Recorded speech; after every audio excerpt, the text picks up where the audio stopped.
UFC 326 was something. It was. And it wasn't a bad card. I'm not saying that at all. If I personally had to rate this card, I would go 6 out of 10, maybe 5. But it's still not bad in my opinion. But there's reasons for my rating.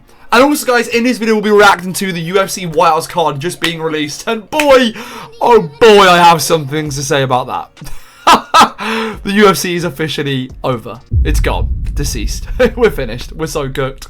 Starting with the absolute highlight of the night, we got to go with Cody Garbrandt. Okay, I don't even know how to talk about this fight. Genuinely, the weirdest fight in UFC history. Fight is a stretch. Okay, fight is an absolute stretch. I mean, I've never known someone to get hit in the bollocks so many times to then need a bucket to throw up, get back into the fight, and then get hit in the dick 3 seconds later. Like, I don't even know. I know my picks I had Garbrandt on. Brother did not deserve to win the fight, yet still deserved to win the fight. Like, do you know what I'm saying? He actually come away with the win due to the point deductions on the other side. But at what cost? He's now infertile. Okay, Cody Garbrandt can no longer have children. Alright, that's out of the equation. Forget Cody no love, we've got Cody no kids. Okay, it's not happening ever again. I don't even think he'll want to fight again, personally, because I'd be so scared about my dick falling off. Alright, but what a strange fight. Is Cody Garbrandt back? I mean, from this point here in the fight, I would say we got about 3 seconds of prime Cody Garbrandt, and then it vanished because he got hit in the balls again. So I don't know. We go straight into the main card here. We had the rematch between Ferreira and Gregory Rodriguez. Now, boys and girls, I told you RoboCop would win because he's changed his style, he's become more patient, and he killed Ferreira. He literally killed him. It was like a shotgun. One shot, bang. I'm pretty sure it was the first punch he threw, but my God, he flatlined Ferreira the same way Ferreira flatlined him the first time round. However, there was something different about this KO. It was so quick, it was so well timed, and it wasn't a lucky shot. It was like Rodriguez planned for that blow to land. And I'll tell you something, Gregory Rodriguez, he's got the fans on his side. He's ranked 13. He's going up the rankings. I know there's a lot of contenders he could end up facing. Even Reiner Derrida, who did lose in this card, which, if I'm honest, is going to be something we talk about later on. But there are potential matchups in there. Maybe even a Robert Whittaker, someone like that, because he's on a bit of a win streak now. Finishing fighters, do we give him that jump? I don't know, but we are going to see very, very soon, because Gregory Rodriguez flatline Ferreira like it was nothing. Next up, we got Drew Dober and Johnson. I mean, I told you guys, I put down on my bet slip, method of victory, KO for anyone. It could have gone anyone's way. It was going to be a good fight, we knew. Johnson, I think, looked alright, to be honest. But what a punch from Dober. I mean, if the mythical fighter is true, and it is that Dober doesn't lose to a black guy, genuinely, I'm starting to believe it. Because I have never seen such a clean left hand like that since Usman versus Masvidal. It was like a reinterpretation of that fight. Genuinely though, Dober flatlined him cold. Now I know when Johnson gets KO'd, he goes out bad. But Dober looked real good. He was very technical in that fight actually. And you know what? He actually didn't bleed or anything. Like, I think he was quite defensively sound. So good from Dober. Who do I put Dober against next? To be honest, don't even know. Do we give Dober a ranked opponent for lightweight? I mean, you've got Ziam, who's ranked 15, and Manuel Torres, who's obviously scheduled to fight. So I don't know. I don't think we give him a ranked opponent yet. I think for now, Dober probably goes for another one. Get him in there for a good scrap. Maybe get him on that White House card, because come on, it is small. But yeah, I think we need a good scrap for Dober again. Just get him in there to get a win, really. Now, next up, we had Rob Font versus Raul Rosales Jr., and this completely ruined my parlay. I was winning every single one until I got to Raul Rosales Rob Font. Now, I didn't bet Rob Font. I said it could go either way, depending on how Rob Font comes out. And Rob Font came out exactly how I expected. Dog shit. Okay, Rob Font genuinely is washed. I said he looks dead and needs a pillow, and I was correct. In fact, Raul Rosales ragdolled him so bad, it looked like he was already napping. Okay, good fight, Raul Rosales. He showed he can be a good bantamweight. But in my opinion, he's beaten Rob Font on the end of his career. Not when he was knocking out Andre Yanez or piecing up Cody Garbrandt. Okay, so in my opinion, good win for Raul Rosales. I'm not taking anything away from it. But he wants someone in the top 10. Looking at the bantamweight rankings right now, I would probably... I'd low-key give him Montel Jackson or Kyler Phillips. I know he beat Rob Font, who is 13. But Vinicius Oliveira just fought. Peyton Talbot, I think, is going to fight up anyways because he's coming off of a win.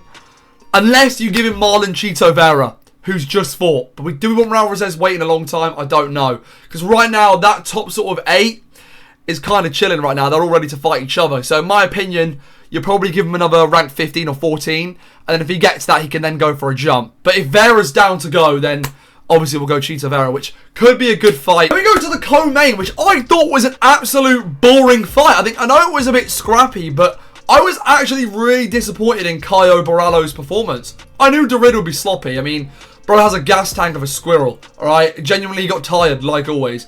But Borralho had so many moments where Dorito was open, and, I don't know, just didn't land, and was kind of hitting the body and hitting the shoulder. Like, he did win, I agree with the decision, but why was his hands down like he was having some elite performance? And don't even get me started on his co-match interview when he said he has elite grappling.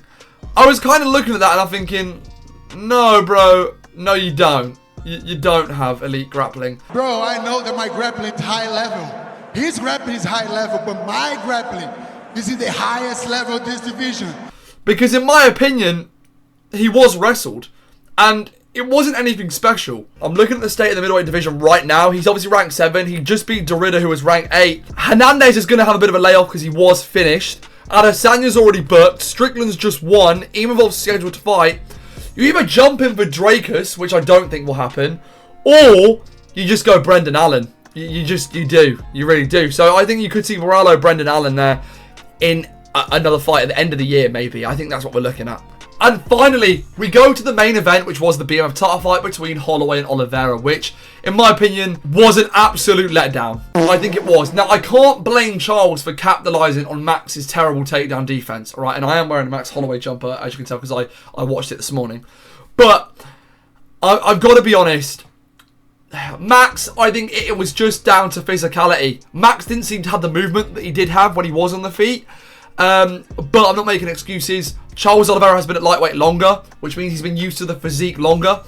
And I think, you know, it come down to strength. And Holloway did not have that strength in that fight. I've always a good performance for Charles, to be honest. Personally, I don't think it was bad.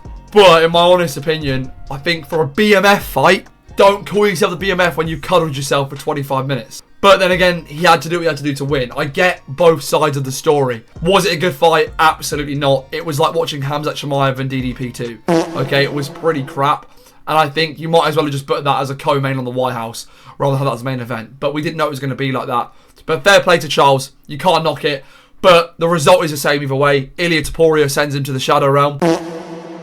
I think I would have rather Max had won because then he looked better against Ilia. And it would have been cool to see it in a different weight class. Charles got flatlined terribly.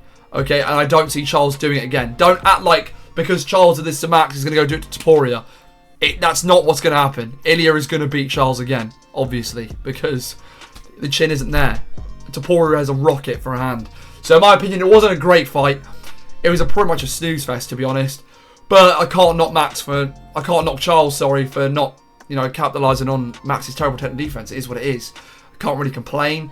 But fair play to Charles. You know, it is what it is. Let me know what you guys think in the comments. We have the entire UFC White House card. Yes, there is less than 8 fights. Like, I'm going to be honest, if I had to rate the White House card from my opinion, I'm going like a 6 out of 10. It's really, okay, no, that's way too harsh. I'm going 7.5 out of 10. Okay, there are so many prelim fights you could have done. When I look at this card, I'm liking the main event. I am. I'm seeing Ilia Topuria, Justin Gaethje. It's a fight we knew was going to happen. It's a fight that has to happen for the lightweight division to move on. And it's a fight Justin Gaethje will lose. I'm sorry, there is no way in hell he beats Ilia Topuria. It's not happening. Well, I know the co-main event, I see Pereira gone. Obviously, Aspinall is still out, which is fair enough. There is no way they booked that thinking it was going to be Pereira versus Garn. They booked that fight thinking it's Pereira versus John Jones. And Jones pulled out because of a hip injury or something like that. I don't know. But, so I think Pereira was originally the main event against John Jones. And they found out that he can't do it. So they put Garn in and they swapped it around. Because people would stay to watch Ilia rather than Garn. Okay, it's true. Sean O'Malley has been given a win here. If anyone in these comments puts Zahabi's winning, shut up. Zahabi is not beating Sean O'Malley. They've done this on purpose. so that O'Malley can win and get a title shot. Okay, Zahabi barely beat Aldo, in my opinion. So don't even think he's going to beat Sean O'Malley here, because that isn't happening. I do like the Rufy-Chandler fight. I do, because this gives Chandler a chance to get back in the top 10. And the styles work. Rufy is quite similar to McGregor as well. So Chandler does beat Rufy. You could say Chandler could look against McGregor, depending on how it goes. And do you book that later on? I don't know. Then at the bottom, we have Diego Lopez versus Steve Garcia. Now, I know Steve Garcia is on a run. And Diego Lopez has just lost. But in my opinion, I don't really care. To be honest, it's just not interesting. And you've got like Bo Nickel and Kyle Dorcas. That could have main evented the Apex. Do you know what? Actually, let me scrap that. That could have main evented a fight at the park. Alright? Like, how Bo Nickel's made his way on this card is unbelievable. He has a lot of favoritism behind the scenes. A lot. We don't like you, bro. Bo Nickel, this is straight up honest. You're not good. We don't like you. You're ass. Genuinely. He's going to win, obviously. Carl Dorcas ain't beating him. Like, what? It's just crap. Nobody asked for this. No Derek Lewis either, which is amazing to me. Like, what? And, guys, just take in mind, this is the only fights. There's no undercard. There's no early prelims. That's it. We get 1, 2, 3, 4, 5, 6 fights. Let me know what you guys think in the comments. Like and subscribe. In my opinion, the White House card was a huge disappointment. I don't know what Dana White was talking about, saying it was going to blow our minds and we're running around the room. We predicted this shit ages ago. We said Tapora and Gaethje was going to happen. And we knew Pereira was going to go up to heavyweight anyways. So I don't know why it's a surprise, because it ain't. But, you know, it is what it is. Just quite shocked, really. The co-main event is a Brazilian versus a Frenchman instead of an American. Bit odd. Bit odd, isn't it? But let me know in the comments, and I'll see you lot in a bit.